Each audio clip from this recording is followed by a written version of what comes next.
doing that, I was face to face with it. It was holding me by my throat, and it felt like it was sucking something out of me. I probably should have been more scared than I was when I witnessed the exorcism. I turned and looked on my right side. When I did, there's a beam on the side of the tree, a large beam. It's looking at me and I'm looking at it. After I hit the lock button and looked back up, I saw red eyes staring back at me.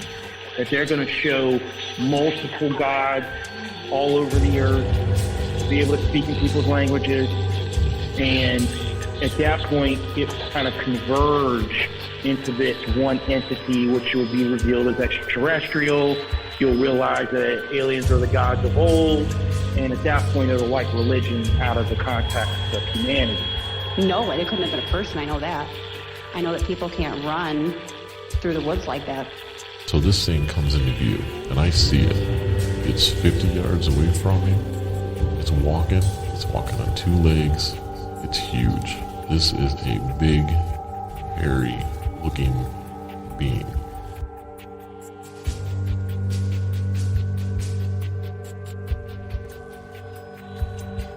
Welcome. I'm your host, and this is Uncomfortable.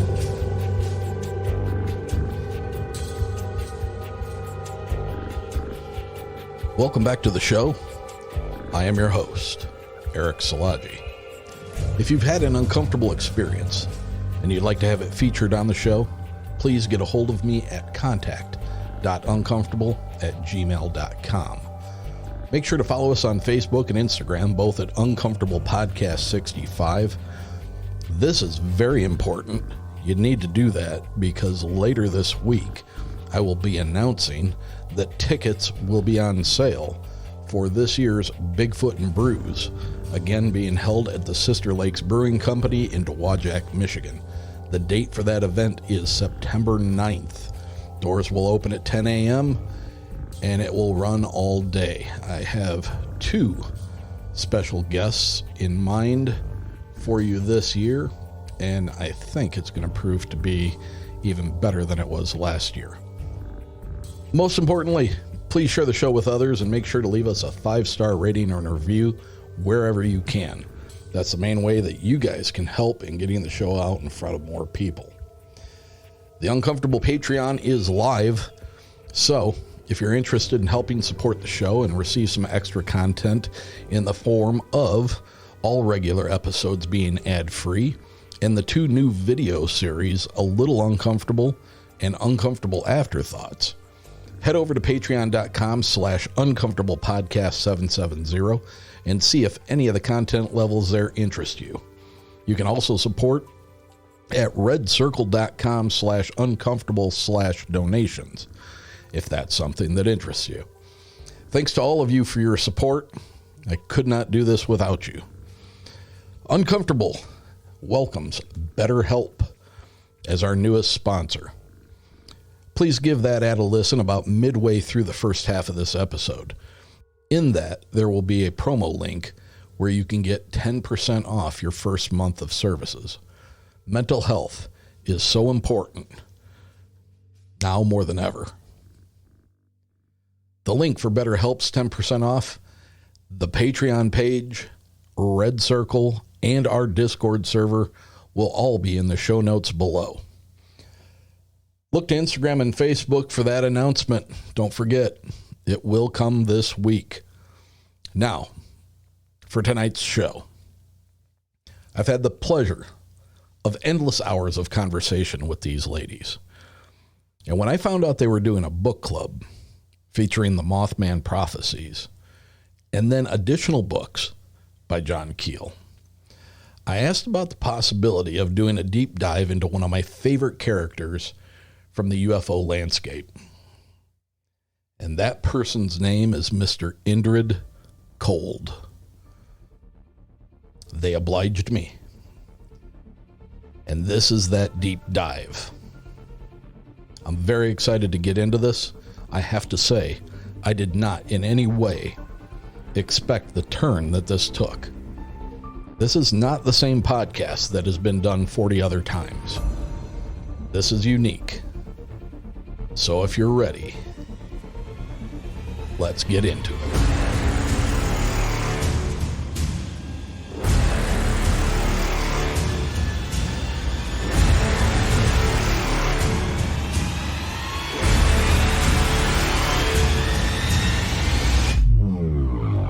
So, if you will, please give a warm, uncomfortable welcome to the hot tamales, Miss JJ Rose 777, Emily, who has been a guest on my show a couple of different times, and I assume will be again, and Shelia, who has not been on the show, but who is a regular in our Discord server and our Friday night campfires.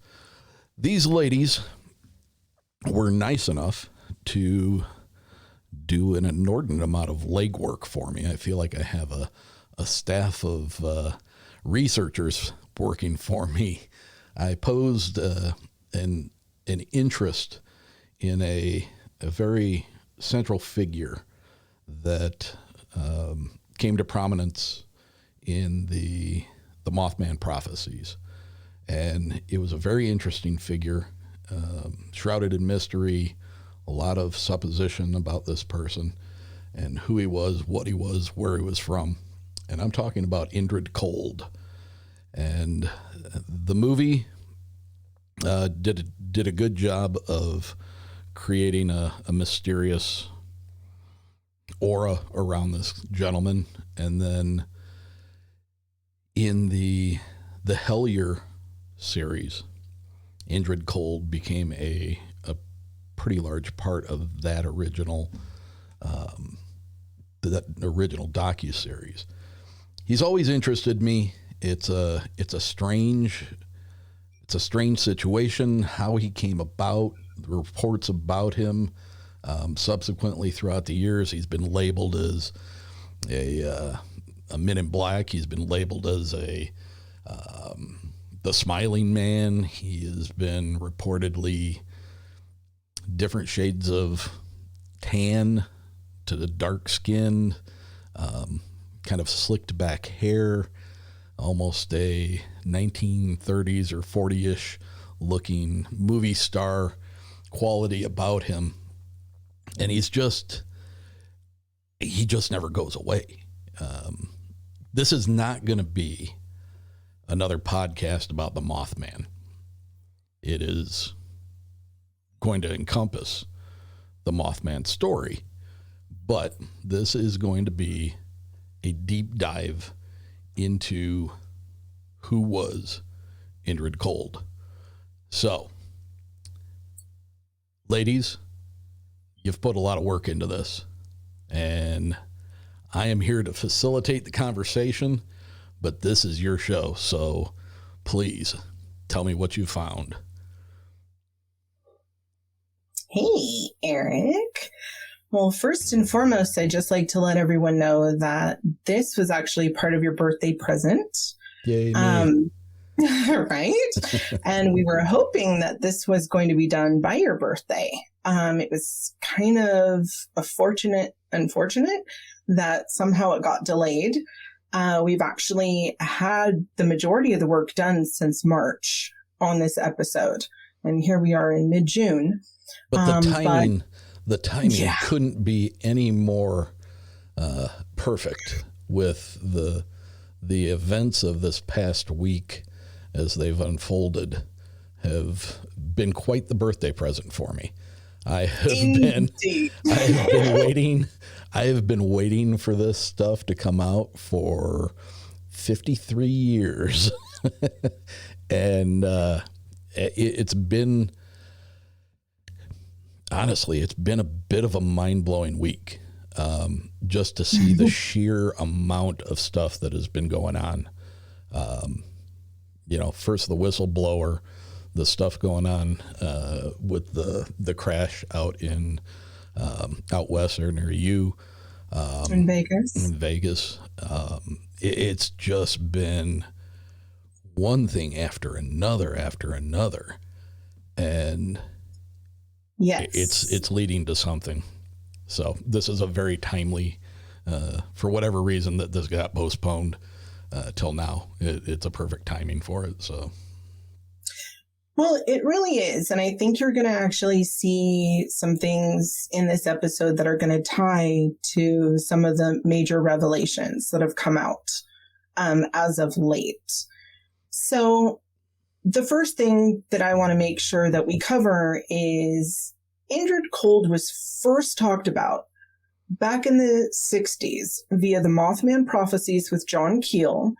And then Woodrow Derenberger wrote a book, Visitors from Lanulos. And then his daughter, Tanya Derenberger, also wrote a book, Beyond Lanulos.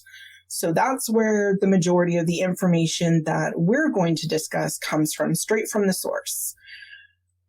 On top of all of that, I have made sure, as well as the other ladies, that we've been really listening to what's already been done on this. Because the last thing I want to do is something that everyone's already done before to death. That's not. And for that, I greatly appreciate the effort that you went through. So we were not just going to be the same thing rehashed. Absolutely. And there's a lot of great podcasts out there. Cryptids of the Corn did, banging 4-hour episode. About a lot of it, but I really wanted to find out what was being talked about. And so I think I listened to in total about 11 different podcasts on the subject between Indrid Cold and Mothman prophecies. The one thing that I kept hearing is that a lot of people were lumping in Indrid as the smiling man, and also that Indrid was a Men in Black. First and foremost, contrary to common belief, Indrid was neither of those things. The Smiling Man actually happened in New Jersey, very far away from Ohio and West Virginia, not even remotely the same as Indrid. The second, regarding the Men in Black, I'm not really sure how that started. There was a Reddit poster that came on some years ago, kind of stirred everything up. It's kind of interesting that a lot of people don't understand that this happened all the way back in the 60s. So this all happened in 1966. And I'm going to let Emily take it away by describing the actual first encounter. Yeah, so according to Woody in the book, Visitors from Beyond Lanulos, the first sighting actually occurred on November 2nd of 1966. He said that around 7 p.m. on Highway 77, Woody was driving home and a car behind him was going fast, so he pulled over and let them go around him. Next to him, he sees a large kerosene lamp spaceship that skirted in front of him and forced him to stop because it was blocking the road. Woody stopped on the side of the road, and the spaceship opened up, and out came a man who telepathically told Woody to roll his windows down. He approached the passenger's side window, and he telepathically states to him, "Do not be frightened. You can think or speak, whichever is easier for you." And what then Indrid, do not be afraid.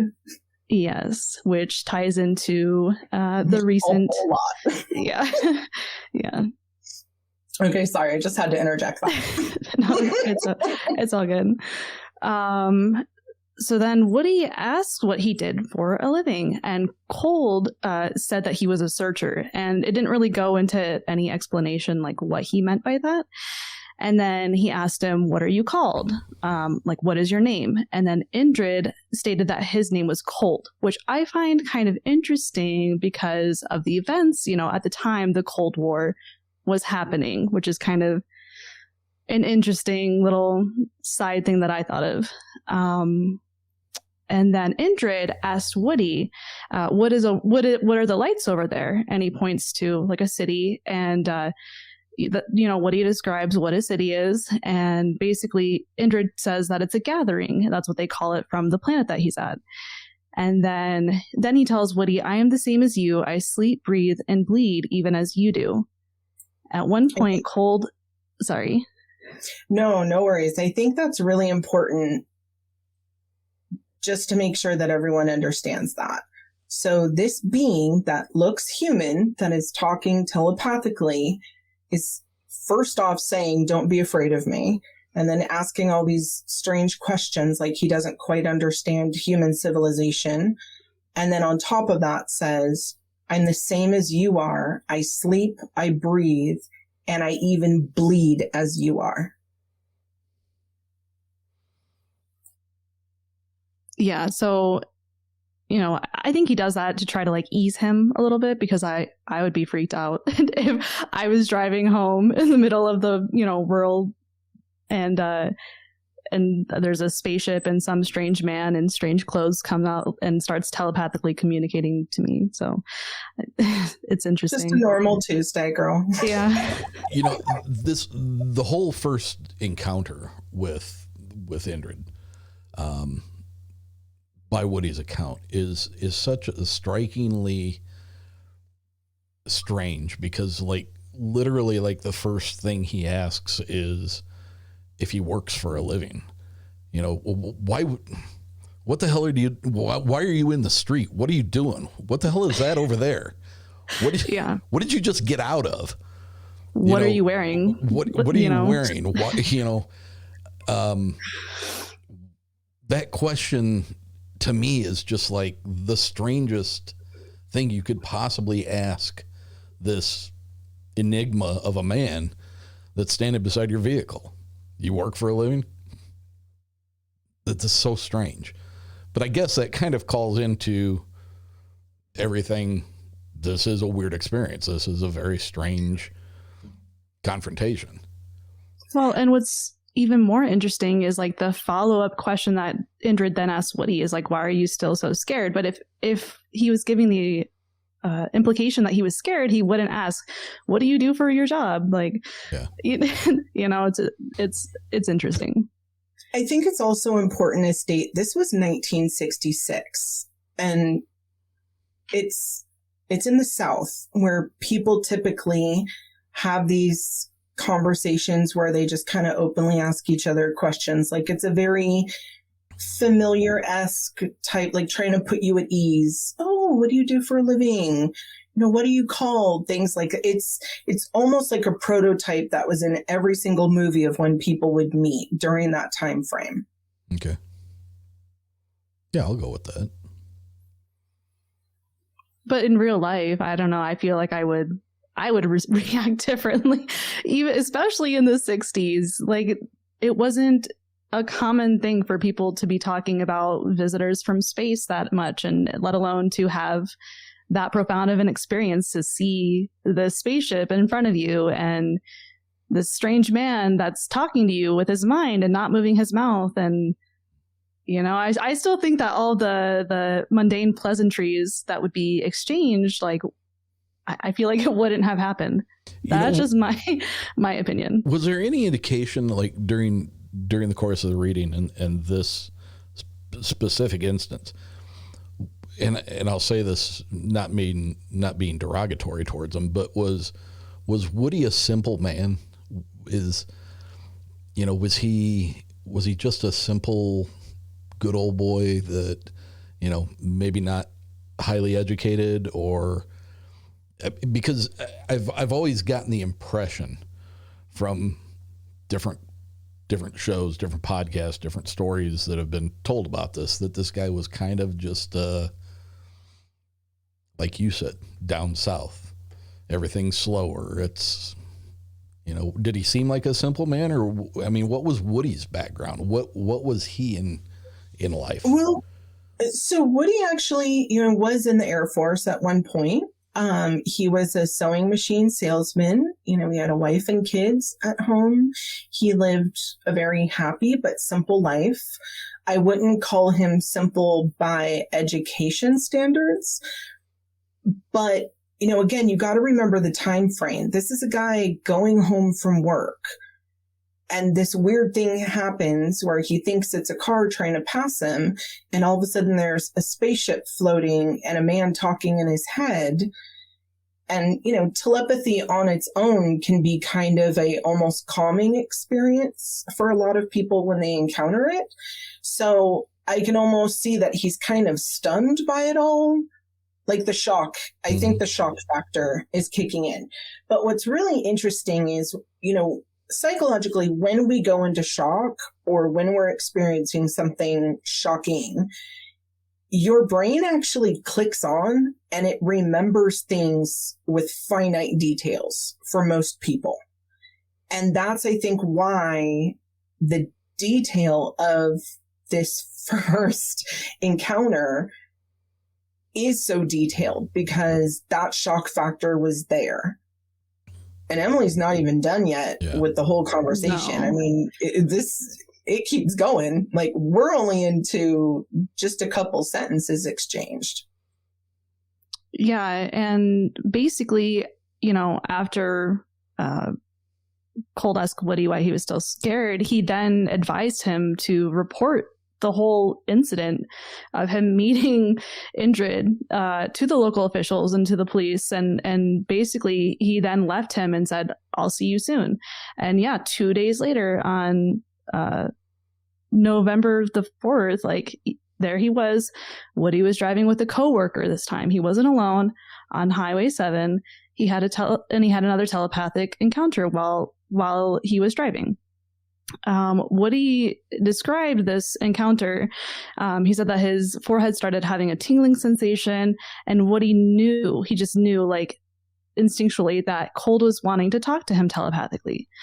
Finally, Woody answered the call and was told that Indrid's ship was over Woody's car and that he needed to drive carefully.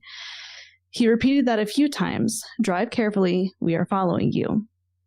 Not sure when Woody was told by Indrid that he was from the planet Lanulos, but Woody states that he thinks Indrid gave him the wrong coordinates on purpose to keep them safe. Indrid states that he cannot stay on Earth as long as, if they do, that basically he would become younger. And then I felt this part was kind of interesting. If he stays on Earth too long, he starts to de-age. Correct. And the reason why I'm bringing this up and chiming in is because, Eric, I was just listening to your episode with you and One-on-One the other day as I was kind of re-going over all these notes. And all of a sudden, One-on-One talks about, in alchemy, there's a supposed dimension where time moves backwards. Yeah, I remember that. And it was one of those moments where, like, I caught it and I went, "Oh, whoa, wait a minute." And there's so many little things like this that have happened since. And that's why, I mean, the girls and I actually had to make a separate chat just for this, because from when we started reading the books and then just life hitting us with different things and new stories, we would go back and forth with all these different thoughts and theories of what was all this, because there's a lot of interesting tie-ins. I mean, one thing in particular, that in the first encounter with Woody, Cold asked Woody, you know, towards the end, "Why are you so scared still?" And Woody just kind of stutters, and Indrid Cold basically says, "My country is not as powerful as yours." I'm glad you went back to that, because that's a strange thing to say, considering you're sitting there in a space vehicle and on the side of the freeway. Yeah. I also think it's funny that Highway 77 was the first encounter, and the second encounter happened on Highway 7. Just weird little things. Just because it's in your name. Yeah. Well, and the first encounter happened at 7 p.m. Yeah, it did, didn't it? Yep. Yeah, so one thing I think that's really important also to add is Woody was interviewed, and I've listened to all of his interviews, all the stuff that he did, like hearing his voice. And one of the interviewers was like, "Well, what did this Indrid Cold space alien look like?" And Woody was like, "Well, he pretty much looked like you and me. He was about 5'10", 5'11", 100 to 185 pounds. He had dark, thick hair that was slicked straight back and had a good tan." And that's how he described him. He had a good tan. you got to remember, this is in Ohio, West Virginia in the 60s. There's not a whole lot of different ethnicities going on. So, if I feel that Woody, if Indrid had looked any other ethnicity, that Woody would have mentioned that, but he didn't. And the extra thing that he said was that the whole time Indrid kept his hands tucked into his sides and just had a huge smile on his mouth the whole time while they were telepathically talking, almost like to set him at ease. No aggressive moves, just very genteel. And that was a strange thing that kind of came out of nowhere when I was talking with Juan Ayala, that dimension where time moves backwards. I actually rewound it just to try and listen, because it was almost one of those parts where I was like, did I miss something? And it's kind of like he brought it out of left field and then just left it. Yeah. And the timing couldn't have been more perfect for me working on some of these notes. So as far as this Lanulos, where Cold says he's from, there was some pretty good description, some pretty good information available from him as far as giving a view of what his planet was like. What did you guys find about that? Yeah, so the interesting thing that all of us picked up on was Lanulos is described just like Earth. Woody says there are streams, there are fields, there are woods. Apparently we all have the same animals. But they called them different names. I remember there was a point where he said that he ate a meat that was like venison, but they called it something else. Yeah, and the interesting thing is Woody, okay, so we're going to kind of skip over the stuff that's been done a bazillion times with all the times supposedly Woody is taken to Lanulos and hangs out on these other planets. But short forming it, Woody basically goes there and he's fed food, and he says it's all whole organic food. Like, they don't have junk food. And when Woody and his family actually come to visit, when Indrid and his family come to visit Woody, Woody's wife actually puts out like potato salad and some chips and hot dogs or something. And apparently their eyes all lit up because they had never really seen junk food before. Like, everything they ate was very pure, whole, fresh, organic food. Okay, I'm gonna stop you there real quick. Was that the wording from Woody about the type of food, or because direct whole food and organic, I don't think were probably prominent terminology back in the 60s down south. Probably not. So that you're just making a modern day correlation to. No, direct quote from his book. Really? Yes. That's interesting. It is. It really, really is. Apparently on Lanulos, there is no like monetary exchange. They're allowed to take whatever they need from the store, nothing more, nothing less. Woody was not allowed to touch any items in the store on Lanulos. Because he was not from there, or because he was apparently like, don't touch it because, you break it, you buy it. I don't know. I'm not going to lie. There's a lot of things when he's describing it just so flat, matter of fact. Possible contamination because he wasn't from there? Potentially, because apparently when he gets on the craft in order to go, he is given a shot in the arm. And a sterilized shower as well. Like, he has to take off all of his clothing and get it completely sterilized. Yeah, and speaking of no clothing, odd caveat, on Lanulos, no one wears clothes other than when they're Yeah, man. All right. Gotta love the 60s. Yeah, everyone just hangs out nude.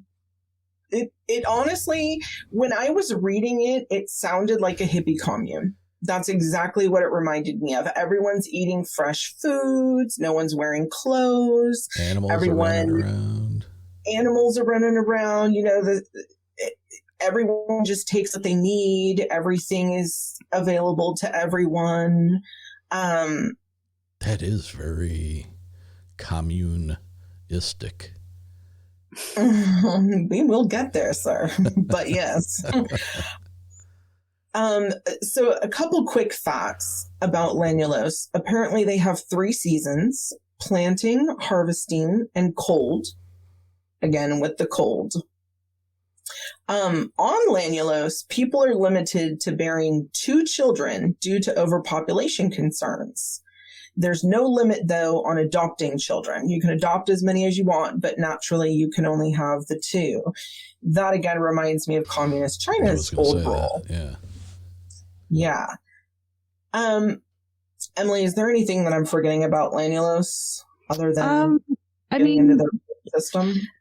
Yeah, I mean, just like that, their life expectancy is a lot greater than ours. They have advancements in healthcare that allows them to live essentially 125 to 175 Earth years.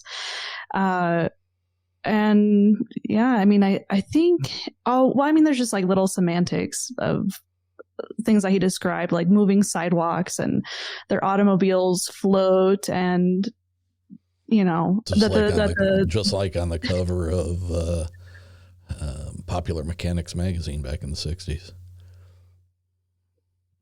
Which is totally something I subscribe to. Everything was made to look like it was going to be straight out of the Jetsons. You know what? It kind of did remind me of Jetsons. There's this one part where he describes their quote unquote like clothes washing machine. And it's basically where you hang the clothes up on this rack and then you shove it in and then it gets sprayed with this stuff and then it comes out and it's all clean and dry. Very Jetson-esque. Yeah, it's basically like a closet kind of mechanism. They put it on these lines, put it in, it washes itself, and then it comes out all clean. Yeah, but I mean, I don't see why they would need that if they only wear clothes during the cold season. You know, it just, and when they're working and going to other worlds, apparently that's when you need a bodysuit on. Only like the job, because he described that only the workers that were working like the steel-based jobs, like with like steel, like had clothes on, but everybody else didn't, and they were actually scared to see that he had clothes on, so they made him strip down. Which that's right, yes, when he gets taken into town. Woody had it stripped down? Yes. Oh, see, that would not work for me. If I was around nothing but a bunch of naked people, holy cow, that would not be good. Well, here's the interesting thing on that. Everyone on Lanulos is in perfect shape. So here comes that wouldn't be good Woody. For me either. Yeah. So here comes Woody with, you know, a little bit of a beer gut. It's funny that his name is Woody now. That's a lot funnier. I really wish you had a commercial for Manscaped to put in right now. But basically, when Woody's told he has to strip, and, you know, because he's kind of freaking people out, everyone wants to come over and see and look at him because they've never seen anyone overweight before. That's what they'd be looking at me for.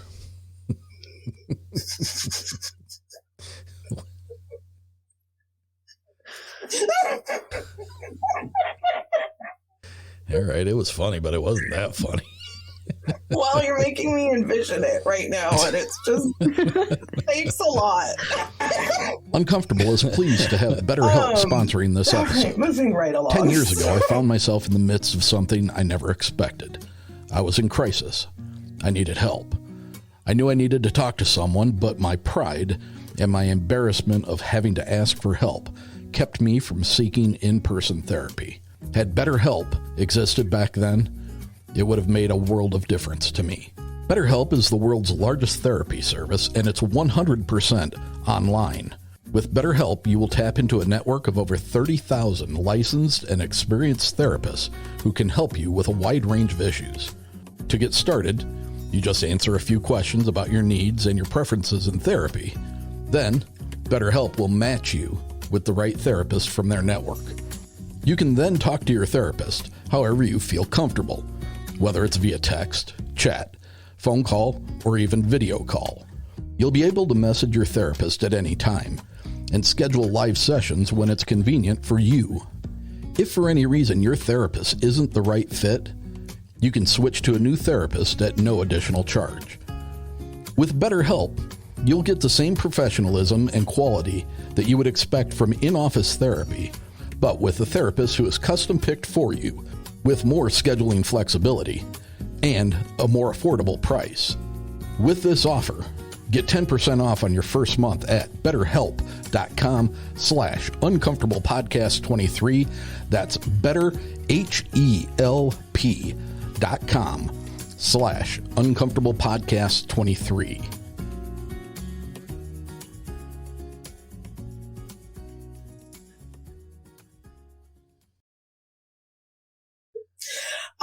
So there's some interesting things with their belief systems.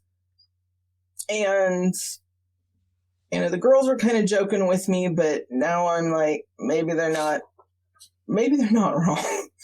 So the people of Lanulos do not understand the word hate. At one point, Indrid basically sits down with Woody and is like, you know, explain your world to me and explain these religions and how people get along and why are you guys separated? And so Woody tries to explain to him, and Indrid is just flabbergasted. Like he doesn't get it. Why would you guys hate each other? You're all the same. You're all God's children. And Cold actually references God. Yes. Okay. Correct. And so he asks Indrid to basically expound on, well, what are your beliefs, after Woody's trying to explain all the different religions we have. And, you know, he probably only got through 5 and why they hate each other at the time or why they were different. And Woody himself seems to be getting a little mixed up at this point because he realizes by the look on Indrid's face that, like, Indrid's not getting it. He's not comprehending what's happening or what he's being told. And so Indrid basically tells Woody that they are taught from childhood that all people are their brothers and sisters. It doesn't matter where they're from, who they are. They're all related. They're all God's children. And that they truly believe that all people are equal. And they have only one religion, and that is that all people are God's children. Now, obviously, we've talked about the telepathy thing. So everyone on Lanulos talks via telepathy. The backstory on that is supposedly the origin story of Lanulos. So, I got a couple of questions. Were there any other, like on Lanulos, were there multiple races like what we have? Not that we were told, but it was inferred. And how many genders were there? Was that ever? I have absolutely no clue. Okay.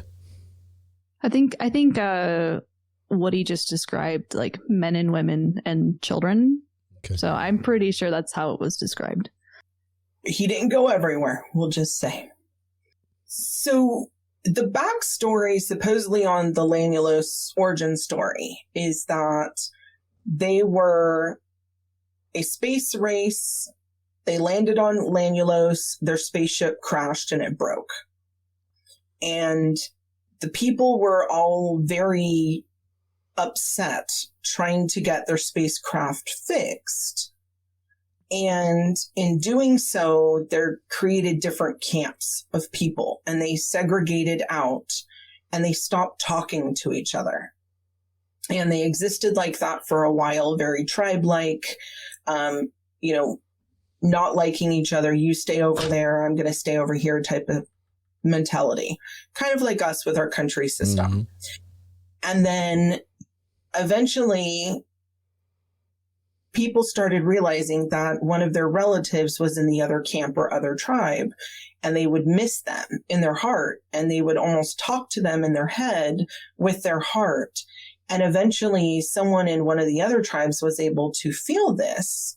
And that's how they all ended up getting their telepathy back, and then came together and said, we're never going to let this happen again. So Indrid is basically telling Woody that he believes if humans had telepathy, we wouldn't have wars, we wouldn't hate each other, because all people would be able to understand each other. And therefore there would be no misunderstandings, no hurt feelings, because everyone would just instantly know how the other felt, and everything would be kumbaya. That's interesting. Is there anything that brings something to mind to me, and it's completely out of left field, and I don't know why it does, but maybe within the last 3 weeks or 4 weeks, I've seen I think it was on TikTok, either that or it was a reel, and it was of a Russian soldier who was basically cornered by a Ukrainian drone, and all of the Russian soldiers'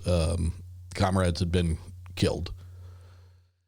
He was the only one still standing. The drone was above him, and he was motioning to the drone, basically like, don't kill me.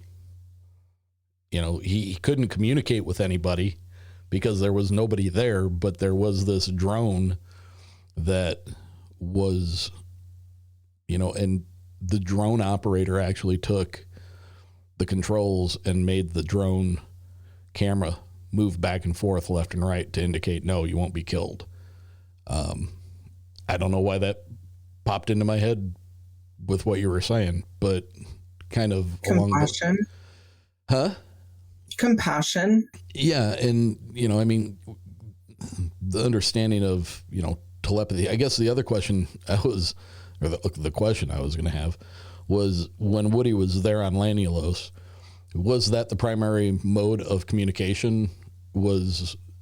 Were people talking, or did Woody not hear anybody speak? Everything was being done telepathically. So it's inferred that the majority of the communication is telepathic at this point, but there are some instances when people from other planets get involved, in which they speak out loud, even though they can talk via telepathy, but they speak out loud for comfort. This has got a weird feel to it. Oh, it gets better. Yeah. Keep taking us down this hole. Okay. Well, there actually is a report that there is a family from Earth. Like, they've been apparently coming here and hanging out with the Earth folks for a while. And there's actually a whole family from Earth that is living on Lanulos. And mind you, when Woody's in their homes, like, they have very similar furniture to what we have. You know, couch, coffee table, you know, dining room and chairs. Everything looks very similar to what we have here. How long did it take Woody to get to this place? 15 minutes to get to the mothership, and then another 15 minutes to get to Lanulos. Why does it sound like they're like in a different version of Earth? A more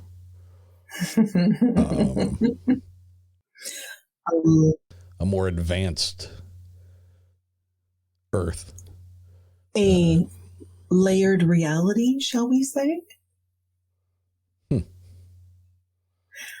I mean, it is, you know, at no point during any of what I've known about Indrid Cold and the story surrounding him and Woody and all this, did I ever get that feeling before. Mm-hmm. But with what you've presented so far, it's like, But wait, there's more.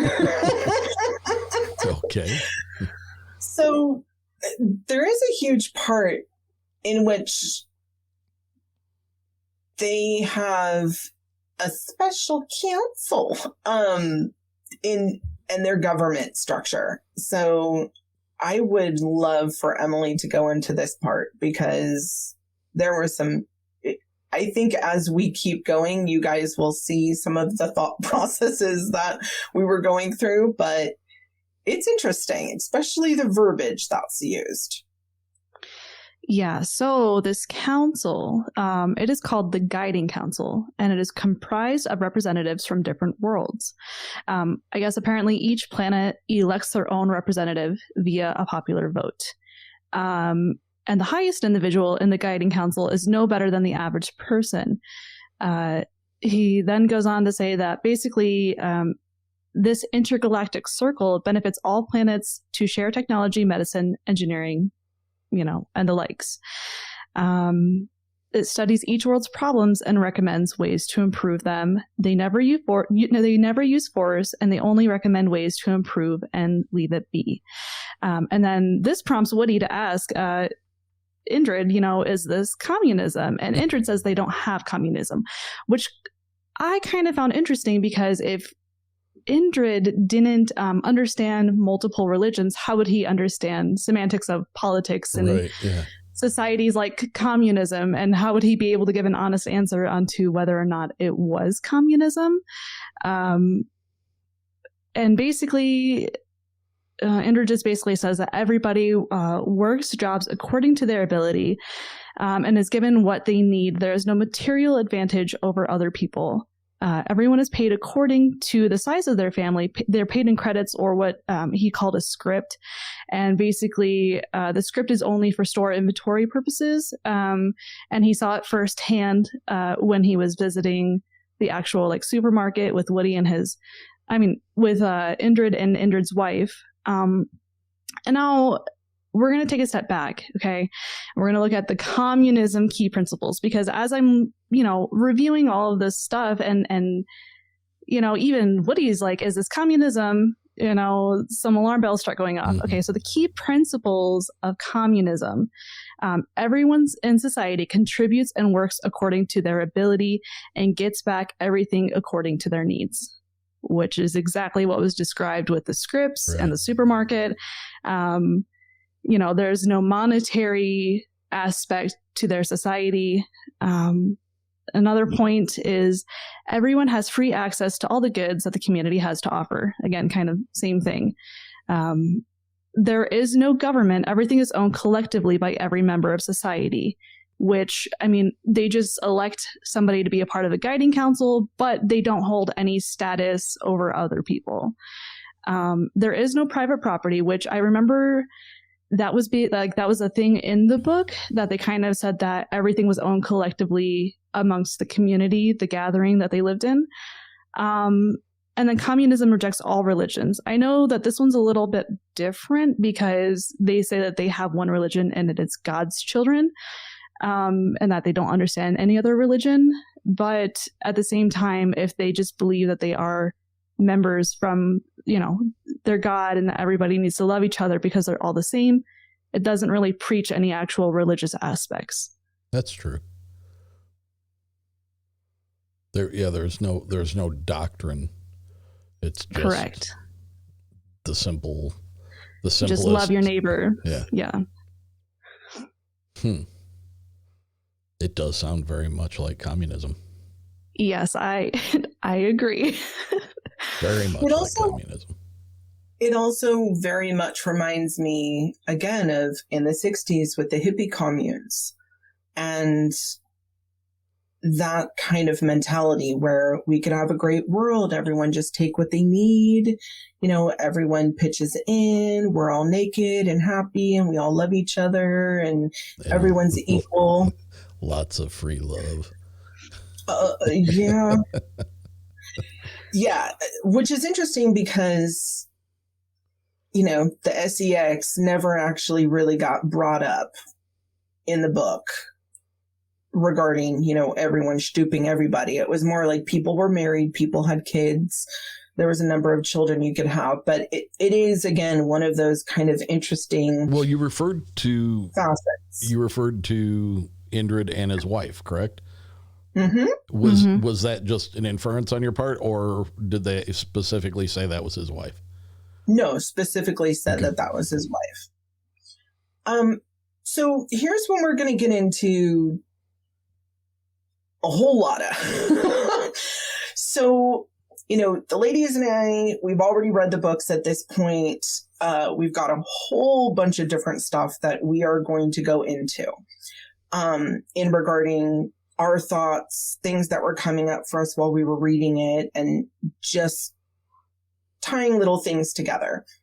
But what I wanted to do, and what I had told the girls I was going to do, was I was going to remote view, jump back in time, and I wanted to see what Woody was seeing, and then I wanted to be a third-party observer to also see, because I already had some thoughts in my head of what exactly were we dealing with.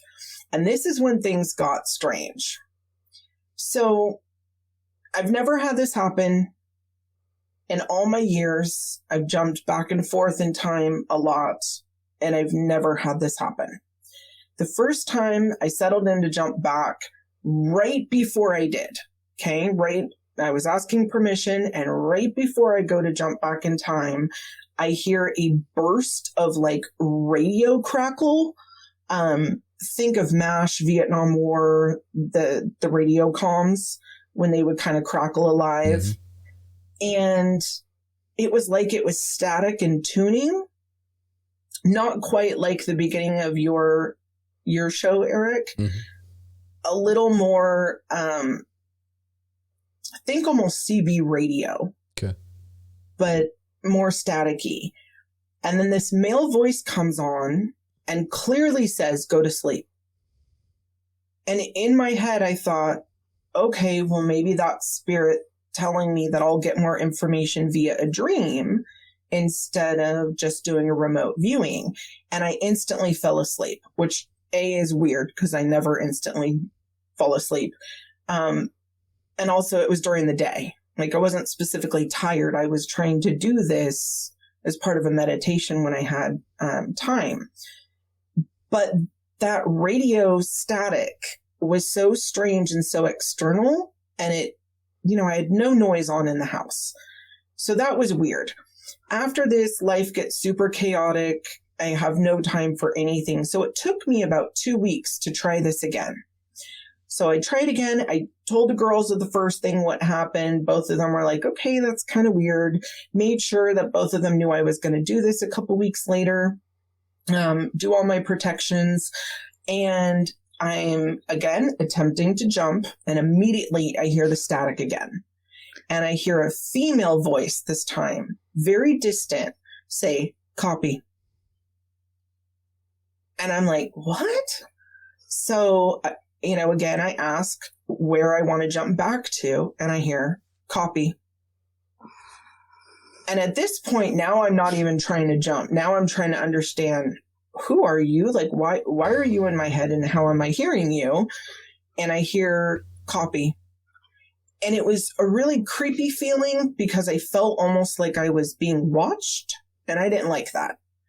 And it wasn't necessarily spiritual per se.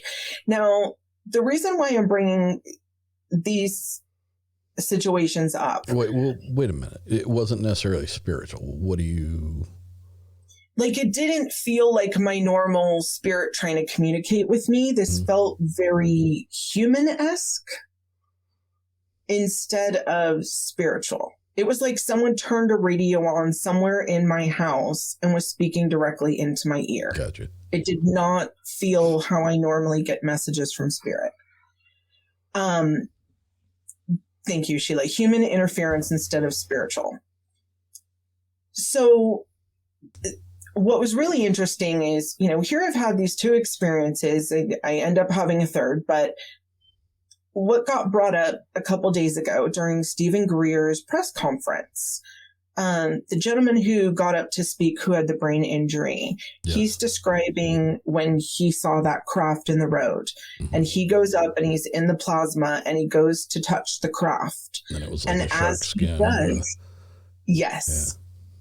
the weird black tiles that when you go backward were like shark skin.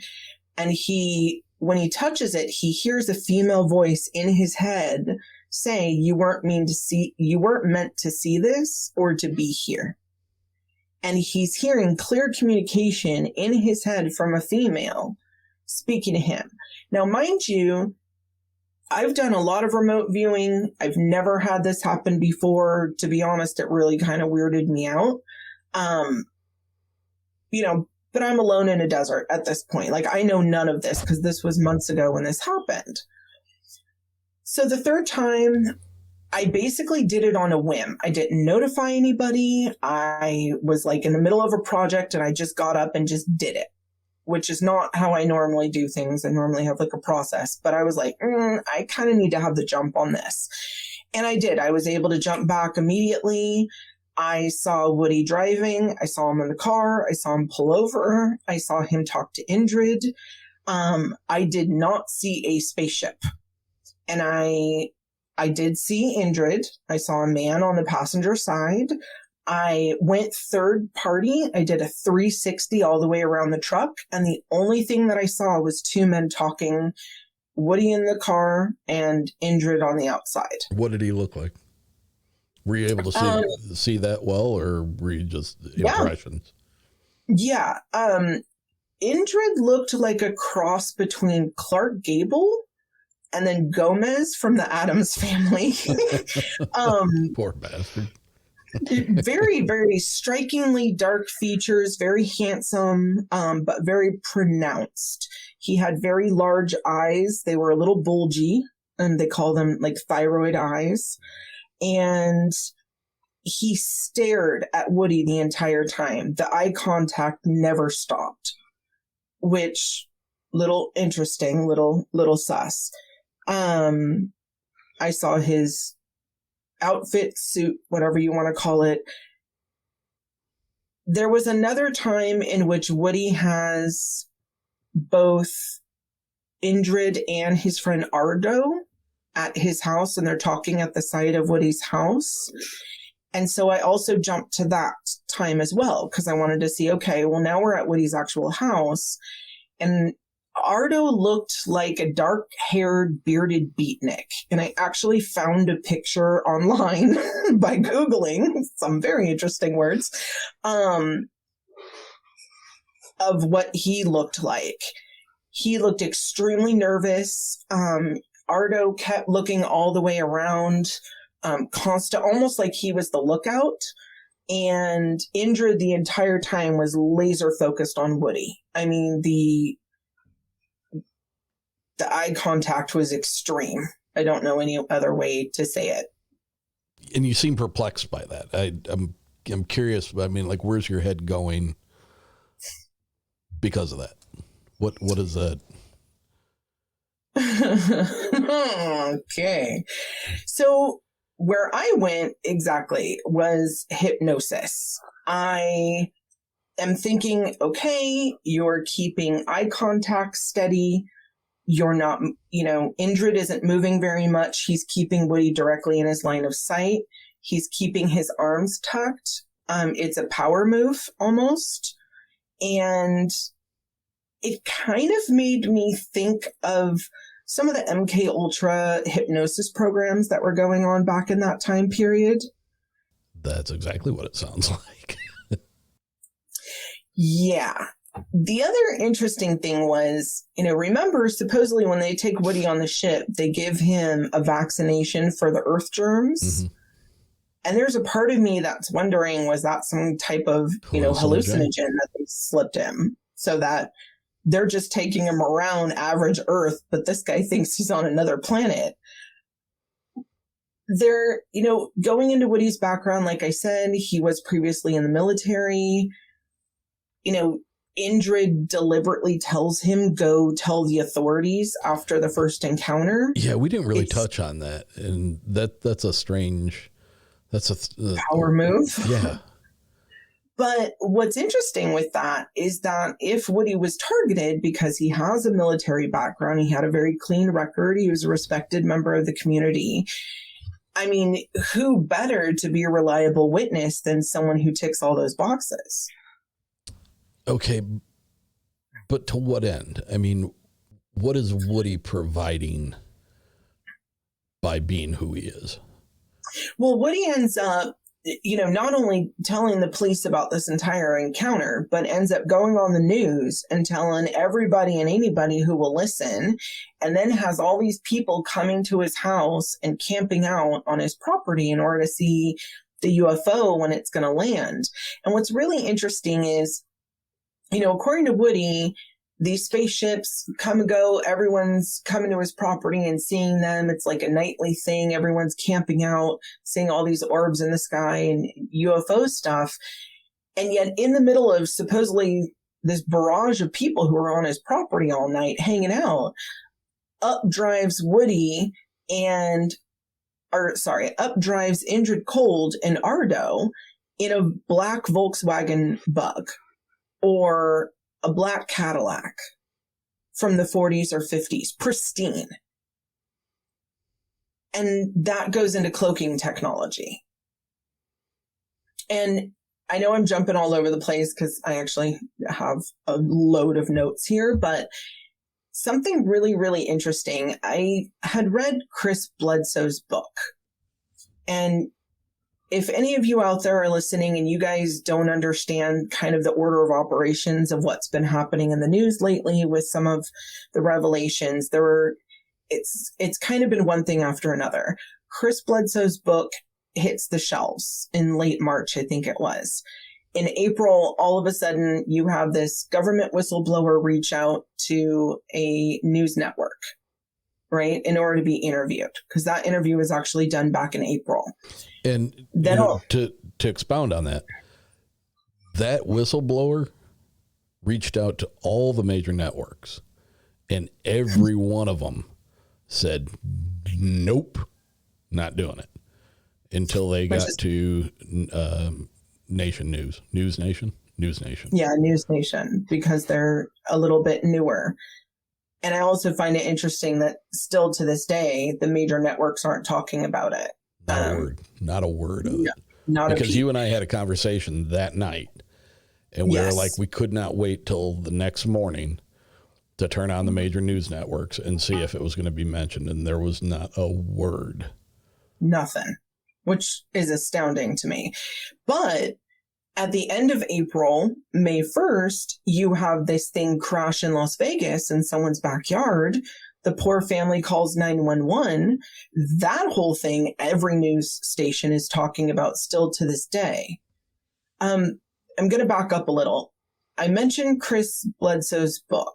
It's called UFO of God. And like I said, it came out first, then the whistleblower came to the news stations, then you have Las Vegas, and then you have Stephen Greer doing the press conference the day after the whistleblower interview went live on TV. Mm-hmm. And again, sanctioned by the Pentagon. And if you watch Stephen Greer's press conference, he is calling for Congress and Senate to take immediate action and basically calling for this technology that this shadow entity, whatever it is, has in order to come out and give it to the world. And it would supposedly solve pollution issues, hunger issues, technological issues, etc. Which again, if you're putting it into terms and looking at the parallels between Indrid Cold and Lanulos, everyone has everything for free. No one takes more than what they need. Their technology is so advanced that people don't need for much. Everyone does their part to contribute. There's not, I need more than you, power plays and things like that. It's so fascinating to me, the parallels between these two. But the reason I mentioned Chris Bledsoe's book is there's this little tiny part, it's like one paragraph in it, in which he talks about, I forget who it was, but there's someone on his property who clearly sees this 1960s style black truck that's pristine, which is why it stood out to them, pull up in the driveway, and then wait there. And so the person calls to Chris and says, hey, you know, someone's obviously here for you. So Chris comes out not expecting anyone, and there's no truck there. And then he asked the person, well, can you describe the truck? And they go, oh, it was a big old 1960s truck. Whoever had it, it was super pristine. Like, it was black and it was perfect. Like, it had just come off the rack, but it was 1960s. And so Chris goes out and looks in the road and can't find any tire tracks. And the reason I bring that up is because Woody talks about Ardo and Indrid Cold pulling up to his house numerous times in pristine 20 to 30-year-old vehicles, a Volkswagen Bug or a Cadillac, that are pristine, black, and perfect, look like they just got off the line, even though they're 20, 30-year-old cars. Mm.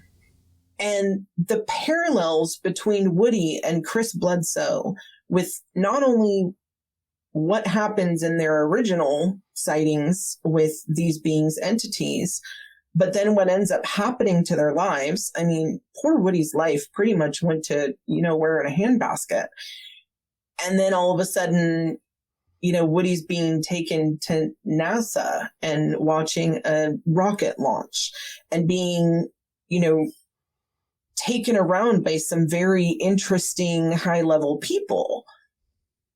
The parallels to me, and you know, I bought Chris Bledsoe's book on a total whim. I saw a TikTok by someone who I respect who basically said, read this book. There's a lot of information in it, but you need to read between the lines. And now I'm putting the parallels together, just going, wow, talk about spirit intervening, because what perfect timing. JJ, I want to go back to something, you know, during your remote viewing. You went back, what, 3 times? Mm-hmm. Did you ever consider trying to go check out Woody while he was on Lanulos so that you could see what Lanulos looked like? No. I can. I mean, I just thought that, you know, I mean... Well, okay, actually, sorry. Let me correct that. When I was reading the book, I can, and I do this when people are describing like dreams and stuff that they've had with me, I can see what they're describing.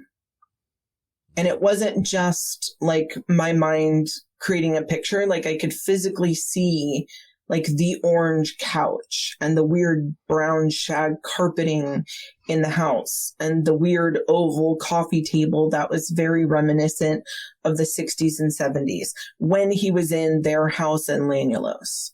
So yes-ish, I just wasn't actively doing it at that point.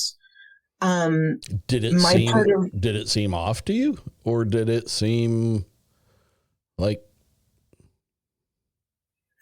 It reminded me of the Jetsons and the Flintstones if their house had like a weird baby, to be honest. It felt very much, you know, all it was missing was plastic on the couch. We'll put it that way, for it to be a typical home from the 60s and 70s. It looked like it was super high tech. There wasn't a lot of clutter.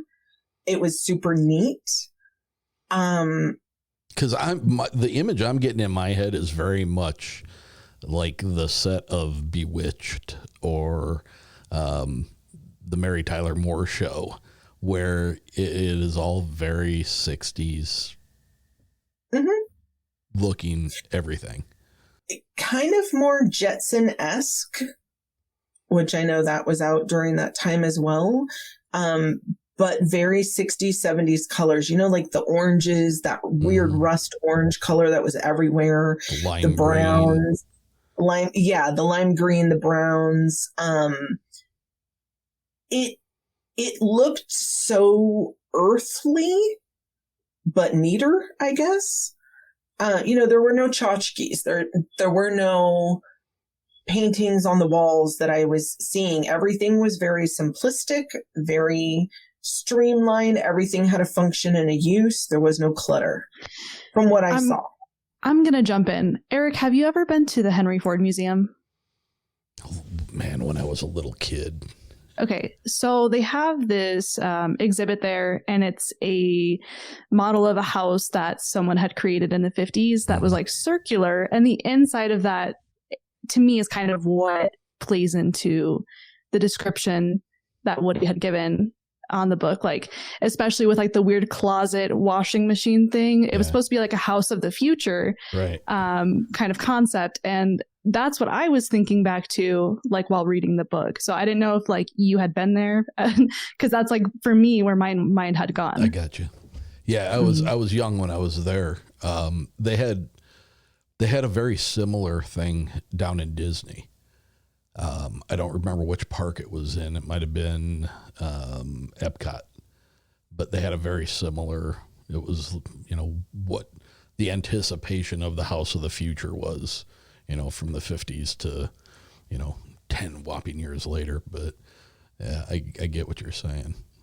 I can't help but think, like, were there test communities that, you know, that these were like premier test communities that, you know, these people would move into, and this was the future. This was what neighborhoods were going to look like, and, you know, this is what how life was going to be. It just seems very much to fall in line with that. Well, yes. And this is part of the issue that we were having and why we were in so much constant communication, because as we're reading these books and we're talking to each other about them, you go from the very physical. Okay, was this someone giving him a hallucinogen, taking him to a commune, you know, society like you're talking about, Eric, and then they give him a little something and he feels like he's been a spacecraft, you know, like, is this someone manipulating him? Mm-hmm. Or, and to be perfectly honest, like, we started kind of going into, was this, you know, this was during the Cold War. Was this potentially, you know, communist spies from Russia coming over and messing with him, you know, trying to erode the fabric of America, quote unquote, during that time period? Because, you know, there was the Red Wave and the Red Terror and Red Scare, and you've got Joe McCarthyism that had only happened, you know, a few years before. So, and I get what you're going at with that. But, yeah. But one guy, you know, why were you got to remember, we're focusing on just Woody in regards to Indrid Cold, but there's a whole lot of stuff happening in Point Pleasant during this time period. And one thing that when I was listening to Cryptids of the Corn on their Mothman series that they pointed out was that Point Pleasant was actually number 3 on Hitler's list to bomb if he ever invaded America. And so this would have made Point Pleasant kind of an infiltration point because A, it's kind of in the middle of nowhere. It's pretty rural.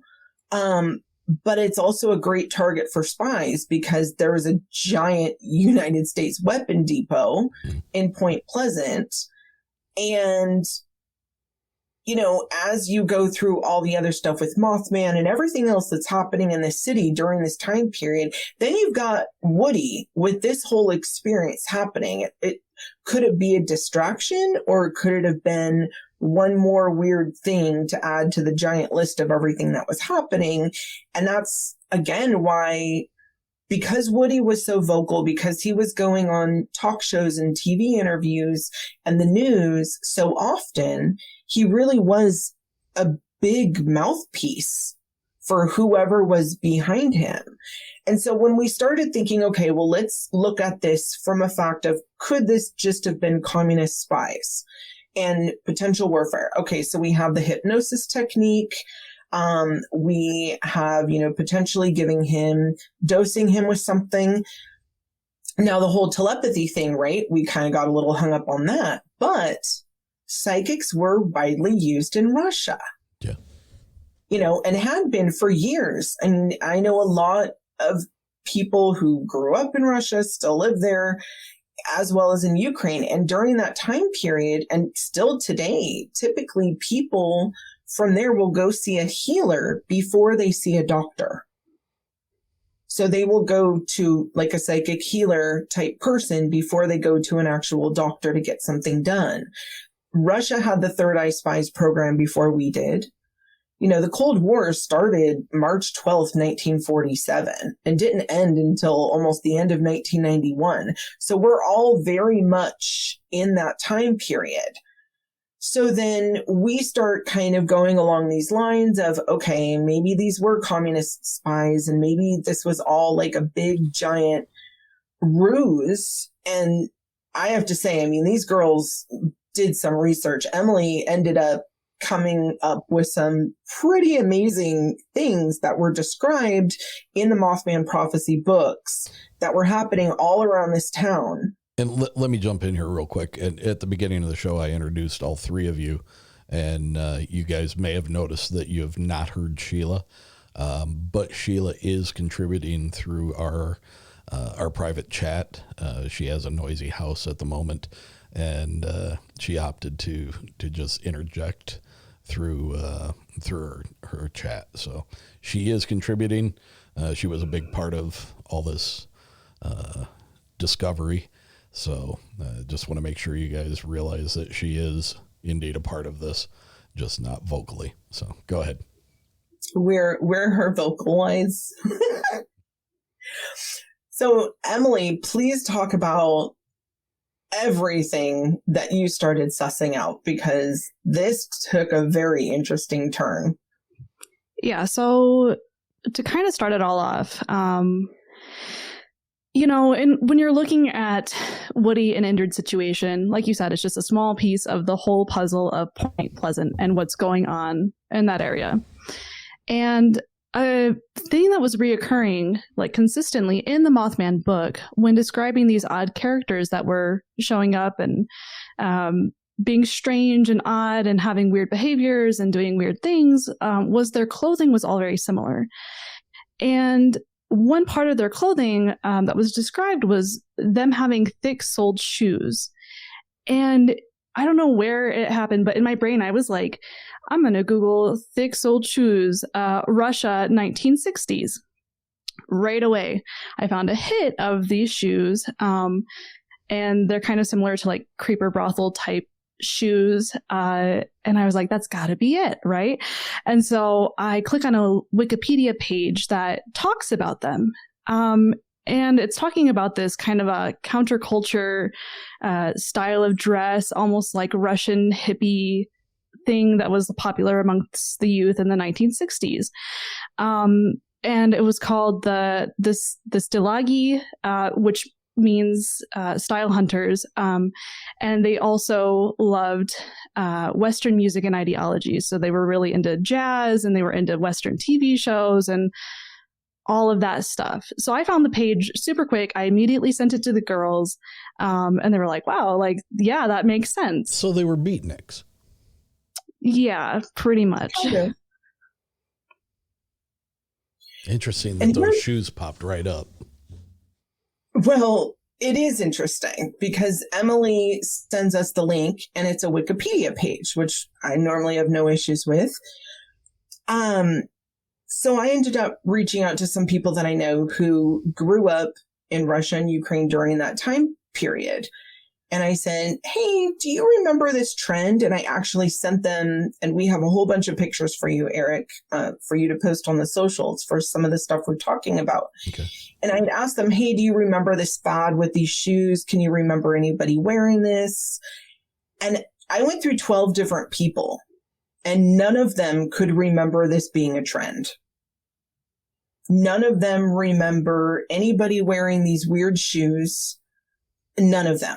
And yet there's an entire Wikipedia page dedicated to it that Emily found right away. Yeah. That when I went to look for it, searching pretty much with the same Google parameters, I wasn't able to find it. I had to go off her link. Just yeah, weird. And I found it like within 30 seconds. It was super fast. Found a picture off of Google Image, took me to that Wikipedia page. And so I didn't have any issues finding it. Sounds like Emily's like a master Googler. I guess. But like when it comes to this, or what? Or that Wikipedia page was created deliberately to throw us off. Maybe. Just us, though. We're the only ones looking at it. Easy now. But yeah, so like, you know, reading on the Wikipedia page and reading more into their clothing style and stuff, you know, there was very similar descriptions of this clothing style that matched descriptions within the Mothman. It would, you know, check jackets, odd color shirts, you know, things along that line. And, you know, there was even a point in the Mothman where I think it was like the day or two before that the bridge collapsed. Somebody had reported 2 men climbing up the bridge with check jackets and strange shoes in the cold. And, you know, they were worried that they were going to fall because they didn't look like they were supposed to be working on the bridge. And then the bridge collapses. And, you know, it's just the way that everything kind of lines up weirdly to this style, you know, made me think even further. And if it were communist spies coming to America, they would use something like this fashion style to try to blend in with the American public, because that's what they believed was the style at the time. I mean, we're talking about, you know, a dictatorship. They probably don't have access to, you know, all of the American programs. And this is what the youth had basically decided was the fashion style of America. I mean, it was strange to people, you know, in West Virginia, but it was what they could pull from. I got one big question. And maybe in the reading, this would have come up or become apparent to any of you. If this was a communist infiltration, what would the benefit have been to taking out that bridge? Would that have garnered them some additional time to do something? Was it a major access to that city that it could have kept people from getting there? So the bridge itself connects Point Place, West Virginia to Ohio, like over a river, from what I believe. Mm-hmm. And, you know, I mean, if you look back into tactics, even from like the Civil War, bridges were taken out frequently to hinder movements and things like that. And, you know, if it's true that this was Hitler's like third place on a list to attack, you know, if, you know, going after America, they would begin to disrupt, you know, infrastructure, you know, to not allow people to leave and things like that. A giant diversion, basically. Look over here. Look, your bridge collapsed. All these people are on it while we go rob the artillery depot. It's a theory. It's right? A theory, but it makes more sense than, you know, the Mothman being an interdimensional creature that, you know, came out of nowhere and showed up for a little while and then boom, it's gone. It does, but and this is why and where our minds were spinning for a bit is because we would be absolutely sure, okay, we figured this out. This is pretty much where we're going with this. And then something would come up that can go another way. You know, for instance, all these random people that were seen in the towns during the time all the Mothman stuff was happening, they had an odd way of speaking, almost like in a sing-song manner.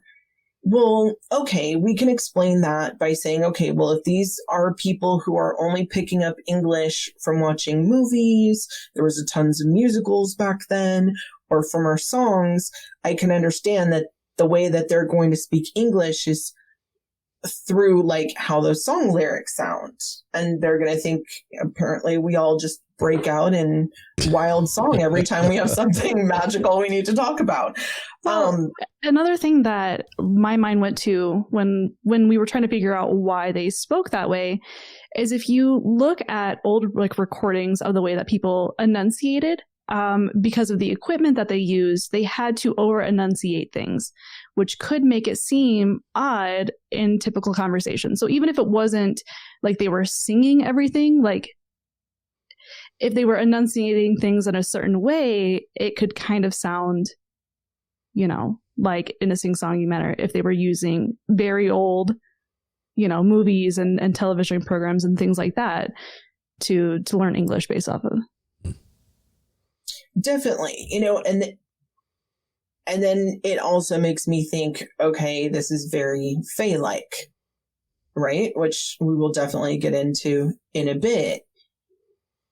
So, okay, so... Fae is in Fae. Yeah. The Fae. The Fae. The Fae. Like I said. The Fae. The Fae. Because, the Fae are known for having very weird customs. They talk kind of sing-songy. But the other thing is there's these reports that, like, these strange people wearing these weird shoes who just don't look right. Like, they look human, but there's always something a little off. Their clothes fit weird. And that the person would give them something very ordinary, like a pen, for instance. And these things would literally jump up and down and start giggling like a madman and then just run off. Like, that's very Fae-like, right? So, I'm trying to read this with an open mind, saying, could there be a physical reason? Could there be something else? And could there be something else? And these are some of the thought processes that we were going through. Shelia ended up making an amazing correlation, because the one thing we couldn't quite understand was during Mothman, with all of these strange people who keep showing up in the town, not Indrid per se, but all these other strange people who seem Indrid-y related. They kept saying that they looked, and pardon the word, you got to remember this book is written in the 60s and 70s, but they were all described as having Oriental features. Well, today that can mean one of umpteen different things. But if you think of Eurasian, which would be a mix of Russian and Chinese, which is a part of Russia, Eurasians do have Asian-esque features, even though they look Caucasian-ish. And because they come from a very cold area, if you bring them on over to America in fall, their skin is going to get tan extremely quick because they're not used to having that level of sunshine. That tracks, right? But one other thing that Sheila brought up is if you were coming here and you were from a different species, let's say, or you, i.e., didn't wear a human body, and you were trying to find the proper human body to wear, you would go with the majority population on the planet, which the majority population is from the Asian countries. And so therefore you would have the darker skin and the Asian features. Or I don't even know what Oriental means anymore, honestly. I had to Google it, and it means so many different things. Well, I think you have to look back at what was acceptable and common ways of speaking back during that time. And what you're saying, right, as far as somebody looking Asian or Oriental, there is a very specific connotation to that. And, though we don't use that nowadays, we're talking about something that took place back in the 60s. So it would make sense. Yeah. Yeah. But then there's all these other really weird things that we started finding. Yeah, so people were complaining pretty frequently of being robbed of their clothing. That was brought up in Mothman several times, that people were making complaints of getting robbed of their shoes or getting robbed of their, like, having to strip completely naked. They were essentially cornered on the middle of a road and told, we want your clothes. And, the way that I looked at it with that, maybe they were trying to acquire clothes that better blended in with America at the time versus what they they were wearing. Right. If they were trying to be kind of on the down low about everything, and not stand out so much, that it's probable that they could have robbed people, especially if they didn't have any, money, to go buy clothes, or didn't want to trigger weird reports to the police. Oh, this person came in acting strange and they bought clothes. It's a lot easier to mask yourself robbing someone else. And also another thing is that pretty much everybody was described as having like weird blonde hair, like overly bleached and kind of odd. Which again, if they were trying to blend in with Americans, JJ's at the time, JJ's a communist. I'm just trying to fit in. But at the time, in propaganda, that America was pushing out, a lot of the times it shows Americans as having blonde hair and being, white in complexion and things like that. They also didn't seem to be fazed by the cold winter of West Virginia at all. They either had no jackets or very thin jackets, which could be attributed to the fact that naturally in Russia, it tends to be a lot colder than here in America. And maybe for them, it was much more they mild. didn't feel, they didn't feel that they needed the extra outerwear. Another thing that was just like a weird thing that was brought up a lot in the Mothman was that sulfur tablets would be taken orally.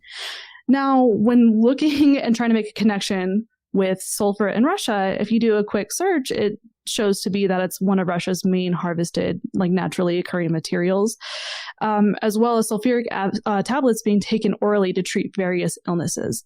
Now, if you go back to the fact that they didn't really use typical medicine and that they were more herbalistic and they, went to psychics for healings and stuff like that, that makes sense. If they're taking these sulfuric tablets for, heart conditions or stomach conditions, and that was just common practice, they wouldn't think anything of it. Especially if you come from a different country where you're not used to eating junk food, and all of a sudden everything that you're eating is deep fried. I mean, let's face it, that's an area that deep fries butter. So they potentially could need something for their stomachs to balance out just the difference in fat that they're having to consume. But here's the other weird thing. There's one other account where the guy he's doing like an interview in their home. He's very huge and starts kind of breathing, almost like wheezing, doesn't look well, and asks for water. And he had told them, I'll be needing that water in 40 minutes. And exactly at 40 minutes, he starts breathing all raspy. She brings him the water and he pops a sulfur tab. And then all of a sudden he can breathe again. So, then again, my mind goes back to, okay, were these really beings from somewhere else and they needed the sulfur in order to breathe? Or, potentially, I don't know, does sulfur even help allergies or breathing issues? Yeah, that's a not something I would ever think that would be I mean, I'm even surprised to hear that Emily say that sulfur tablets were used for, holistic health over there. Yeah, and they still are. All right, where are we going now? So this kind of ties a little bit into the disclosure that Dr. Stephen Greer had put out. So if we're going along with the communistic spy thing and we're trying to come up with an explanation for Mothman, he was described as being very human-esque, looking like a man, launching straight up into the sky, glowing red eyes, things like that. Maybe it was a flight suit. When Dr. Stephen Greer was talking about how we on Earth have had the technology of like anti-gravity, vehicles and things like that. There was this one case where this man-made spaceship, a man-made ship, got too close to a car and the people inside suffered radiation burns. In Mothman, Keel describes this phenomenon after people seeing, Mothman up close, looking into his eyes, or even being close to the UFOs, where they would suffer insane conjunctivitis. And some of the people also would get these sunburn-like rashes all over the body. Conjunctivitis is pink eye, right? Yes. Yeah, so if they look too close at it, they would get conjunctivitis. Huh. But then there was also people that had gotten the full body, basically like sunburns, and they'd be swollen, which plays into radiation poisoning that happens. Those kinds of symptoms are a thing, to do with radiation poisoning. Right. So when I heard the conference happening and I heard that part, immediately my mind was like, oh my God, that's Mothman stuff. Like, a lot of people suffer from these rashes and these ailments, and it plays into exactly what he had said, especially time-wise. If it had been since the 50s, that we've had this technology, maybe something like that happened with that. This gets deep. Yeah, it does. It really does. It is,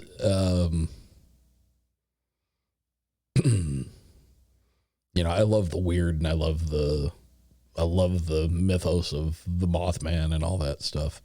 But if this stuff is true, like if this canvas that you guys are painting on right now is more factual and more accurate to what actually happened, it's infinitely more interesting that we were that close to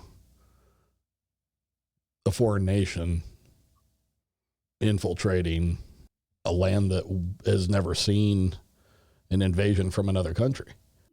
Yeah. I mean, there's so much in here. There's this one little snippet where Indrid, basically, Woody's kids leave some stuff out on like the back lawn, right? And then Woody sees this weird pink ship and these beings who Indrid calls them humanoids. Indrid apparently shows up right as these beings are coming and taking all these toys. And Indrid shows up and apparently talks to them. And then Woody's like, well, what are they? Aren't they like you? And he's like, no, they're called humanoids. And apparently the humanoids look just like human, except instead of hair, they have pin feathers. And they have all this weird pink stuff around their eyes. Well, you have a lot of people who talk about the sandhill crane being Mothman. That's what Mothman really was, instead of whatever Mothman is. Right. And if you think about it, these humanoids, if you're dosing somebody, right, and then you show them a human who has tripping balls, and then you show yeah, and then you show them a person with conjunctivitis who maybe has gel in their hair and their hair slicked back, right? That could look like pin feathers and could look, or you show them a sandhill crane, which we also have a picture of. It's awful, like this description of these humanoids. But again, here's where we get in this whole dichotomy of where the brain starts to be like, wait, which one? Because these beings supposedly coming down in these pink orbs, picking up stuff that you just leave out. Again, that's very Fae-like. There used to be old lore of the fairies will come at night and take all of your toys that you leave out. That's why you've got to put them all away. So, again, my mind's spinning. The Fae is a hard one for me to wrap my head around. Well, buckle up, Buttercup. We're going in. There wasn't another interesting one that Emily and Sheila really focused on, and I find it fascinating after the disclosure of the past couple days, because Stephen Greer talks about it multiple times, as well as the whistleblower in regards to infrasound technology. And this could be either one, right? Yeah. Yeah. So there was a point where in the Mothman, Keel went to this area. I think it was called like the TNT area or something along the effects TNT of that. bunker. Yeah. Yep. And he's out there, with a couple people, and it's late at night, and they just start feeling weird and super scared out of nowhere. So then they kind of retract and go back from where they came from, and they didn't feel that anymore. And then they go back to that area, and the same type of sensation happens. And I mean, it's come out that infrasound has been used as a weapon, against people for a while, especially from Russia. Russia has been testing it. There's been several things that have happened in Russia that may point towards those like weapons actually being used against people. Well, in Cuba, Cuba used it in the Havana syndrome. Exactly. And what is Cuba? Are they communists? Yes. Yeah. And, so the feelings of fear that people would experience when they were having these Mothman encounters, I mean, it's possible that if it was somebody, wearing a flight suit, that they also had this infrasound as a technology to scare people in the area as well, to make it more believable that it's something, otherworldly or interdimensional, and not a human in a suit flying around trying to freak people out as a distraction. Like a jetpack. Yeah. With a spandex suit. Easy now. Easy. Infrasound is definitely a thing. I mean, and it's been around for long enough that it has been perfected. I mean, it is a targeting. They're able to target specific individuals with that technology. It's a direct weapon. So, I mean, I have no problems thinking that infrasound could have been used at that time. The physicality of the Mothman is the thing that I have the most issue with, because it's been represented in so many different forms. The descriptions of it have varied so dramatically. If they were using hypnosis, is it possible that the image of the Mothman was an implanted thought, a mass, I hate the term mass hallucination because I always think that's the cop out, but could it have been that? Well, what about mass hypnosis? And, if it really was someone with a jetpack and, a spacesuit or spandex suit with wings, whatever, with big old, googly red eyes, which were basically just night vision goggles for the time, with different technology than we have now. Potentially people could have seen it on all these different encounters. I mean, I always like to come from the point of believing everybody in their experiences, but what exactly their experience was could potentially be explained in different ways. Oh, absolutely.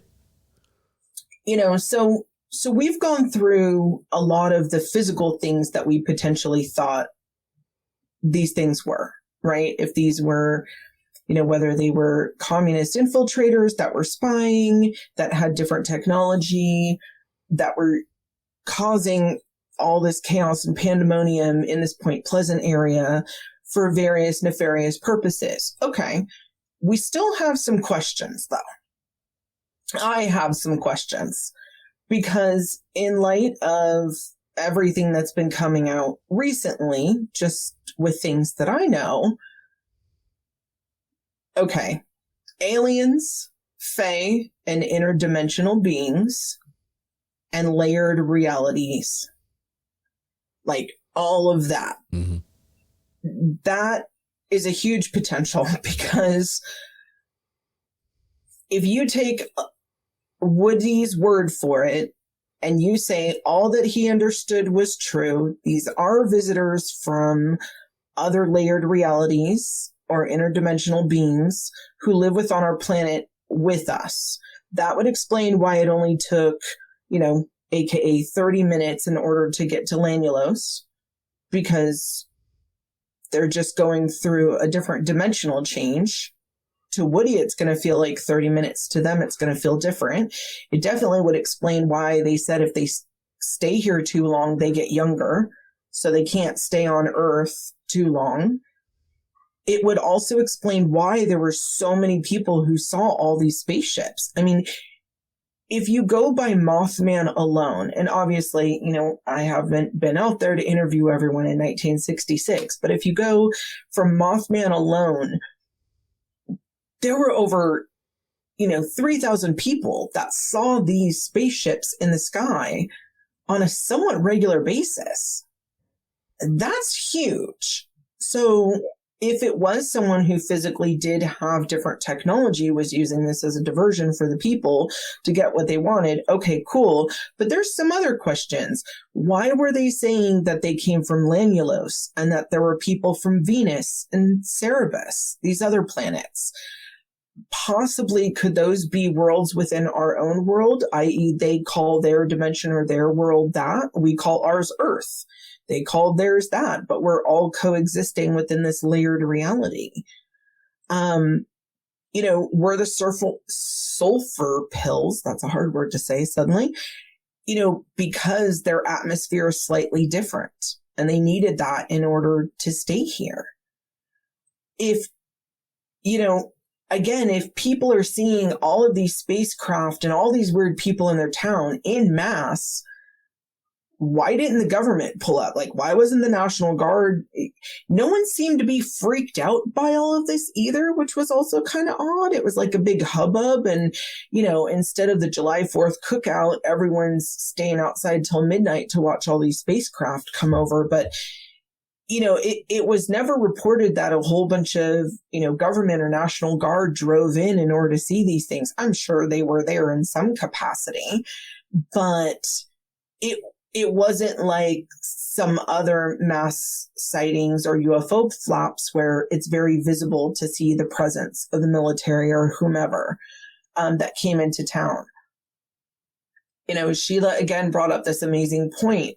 If you were an alien and you didn't have a human body, you would try to fit in choosing the form of the people with the highest population, which is why they were all described as deeply tan and having, Eurasian or Asian-esque features. There's been so much disclosure that's been made regarding the shadow government who has recreated UFOs for nefarious purposes and took technology and reversed it for ill-gotten gains. That could be some of the stuff that, Mothman has seen right then and there. Because who's to say other governments didn't do the same thing we did with reverse engineering and creating a man-made version of as close as we could get with the technology at the time to do the things that these craft were doing. Well, and there are reports that Mussolini had this technology as well. And I had heard this story that at the time seemed wild, but it was this man who worked for Mussolini. Mussolini told him, I know high magic. The guy just thought, he's a dictator. He's off his rocker. I don't want to get killed. I'm just going to do what he says. And the guy said, Mussolini had this man take Mussolini's wife. Okay. So the dictator's wife in a car and go up this hill at this specific date and time. And the man does it not knowing why. And in the middle of going up the hill with all these other cars, all the cars just completely die. And everyone gets out of their car like, what happened? And they look up and there's a spaceship. And here he is with the dictator's wife. And she said, well, he told you he could do magic. So, and that's a really weird little snippet report. So, there's been, in some of this disclosure, there's been a lot of talking about cloaking technology things that look different than what they really are. One of the most recent ones was they found the craft, it looks one size, and then they go inside and it's giant. So whatever this technology or these beings are able to manipulate time and space, kind of like the TARDIS from Doctor Who. So, if they got that right, what else? Again, the Fae, aliens, interdimensional beings, those kind of always have gone hand in hand. That's why I don't talk about aliens too much, because I feel like there's these very staunch camps and no one wants to have the discussion about potentially blending them all together. So you're saying the people that say Bigfoot comes from UFOs are right? Not necessarily. I'm saying layered reality and interdimensional beings. If things are able to walk from one dimension into another, that's why they're here one minute and they're gone the next. And maybe there are times when UFOs need to come and pick them up and be like, hey, buddy, you've been out here a little too long. Like, we need you back at home. Your wife, kids miss you. That the whole idea of layered reality, and, I understand the physics behind how they explain, if you took a book and all the pages, you stood a book up on its spine and all the pages were running vertical, that those realities would be layered right next to us. And we even talked about this in the episode I did with Juan Ayala from One on One. That like the upside down that they portray in Stranger Things, it's alluded to that's a real thing. But if those realities are stacked and our reality is between two others, and there is an upside down to those, then we're sandwiched between our own upside down and the reality to the left of us, they're upside down.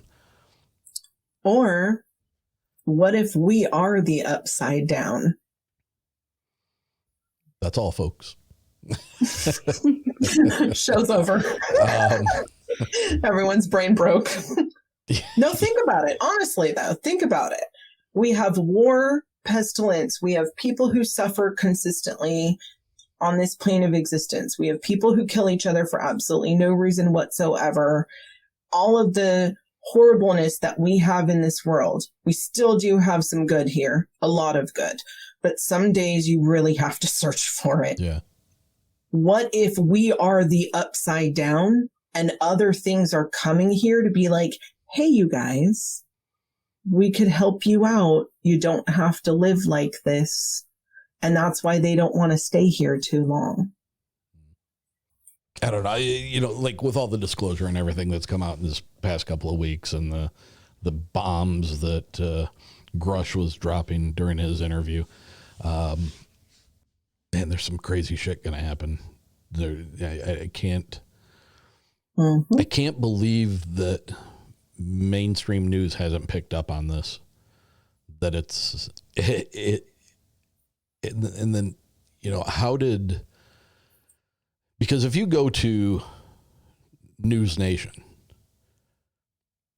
you can find an absolute ton of videos, not just of the whistleblower interview, but of subsequent conversations that have been had after and about it.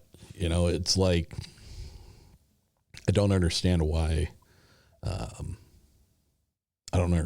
it's not taking hold.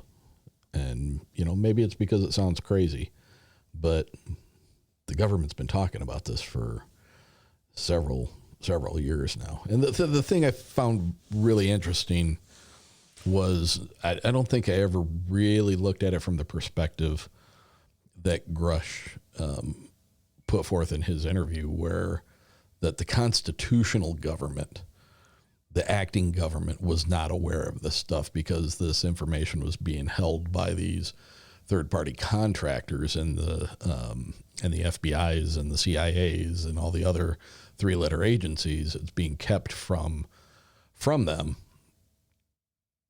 That kind of makes sense to me. I don't know. I think you guys maybe cracked the code on the Mothman stuff, the Indrid Cold. Well, I mean, again, I'm going to come back to what I said earlier. And, if you haven't read Chris's book, if you don't know really who he is and why I'm making this connection, to be honest, Chris Bledsoe is the current day Woody Derenberger. The only difference is the world's a little more connected now. And I mean, the people who endorsed his book and did the foreword and acknowledgement in it are extremely high-ranking people within the government who I highly doubt would want to put their names and their careers out there and reputations on the line in order to endorse some hokey phooey. And also some of the things that Chris had, like being taken to NASA and being able to watch a space shuttle launch, was exactly what happened to Woody. Yeah. So, if Woody and Chris are indeed in touch with interdimensional beings that want to help us, that want to raise us up, that are looking out for our best interest, that are trying to propel and move us forward, that don't understand why we hate each other, that don't understand the wars and want us to live in a much better place. Again, are we the upside down? And they're trying to help us right the ship? Another thing that has started to bug me is Stephen Greer. I have some issues with him. I like what he does. He charges an exorbitant amount of money to do his CE5 stuff. But you got to make money, right? He's putting out documentaries and he's producing, and he's getting all these whistleblowers to come forward, and so there's expense to it. That being said, everything that Greer has said for years and years and years has been that extraterrestrials are not violent. They're not here to F with us. They are not here to take us over, to eat us, to enslave us. Our military, though, on the other hand, has always portrayed them as being a threat. What really is interesting to me is when you go and you listen to any of Stephen Greer's press conferences where he has a number of people stand up in front of the group of people that are there to witness it and tell their stories, the vast majority of them are ex-military. So why is there such a decisive difference between what we're being told the military feels about these things, and then when they leave the military and they go and jump onto the disclosure bandwagon, they're saying just the opposite, that they're in agreement with Stephen Greer. That's kind of crazy. And to go back to, when Indrid was describing to Woody that they had this guiding council and that they had the intergalactic circle and that it benefits all planets to share technology, medicine, engineering, etc., so that these worlds don't have to have these problems. And what they do is they actually study the world's problems and then recommend ways to improve them. But they never use force. They recommend ways to improve it and then they leave it be, i.e. they don't get involved. Well, if you believe the valiant Thor and you believe all of these different things that have come out over the years of aliens potentially being at the White House and having conversations,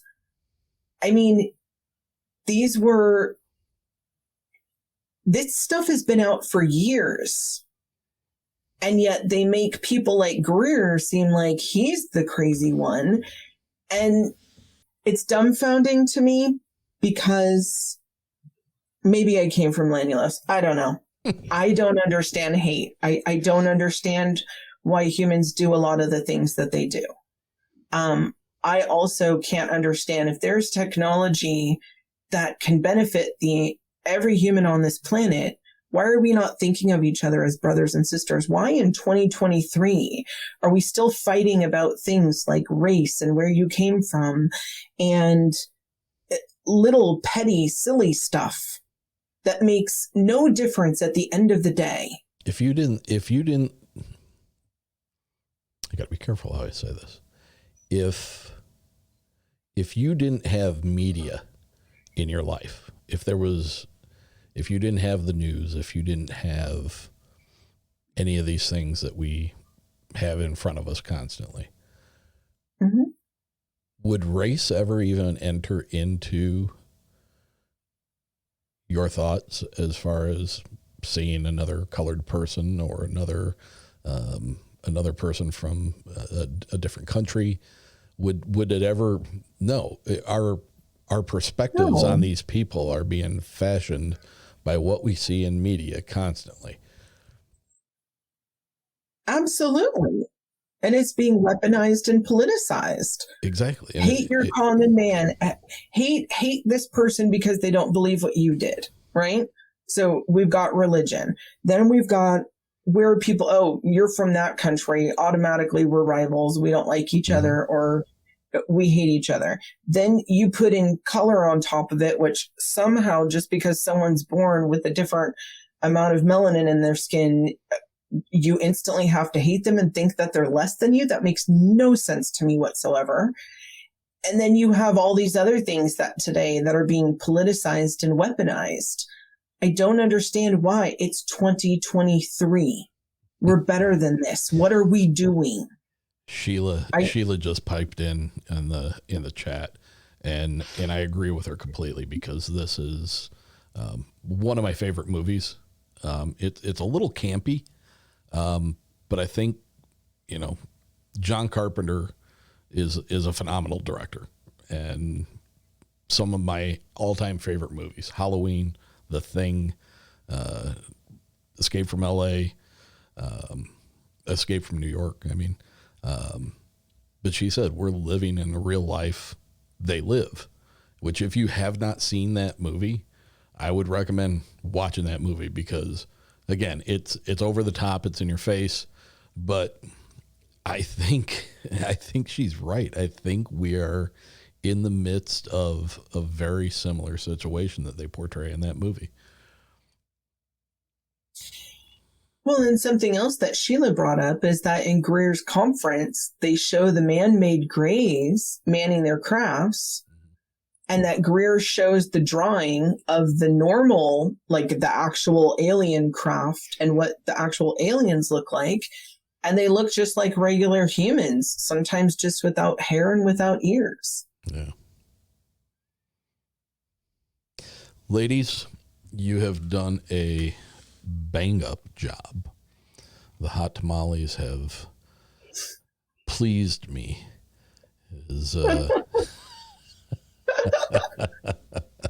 We're all laughing hysterically. I'm trying not to put that on, but I'm about to fall off my chair.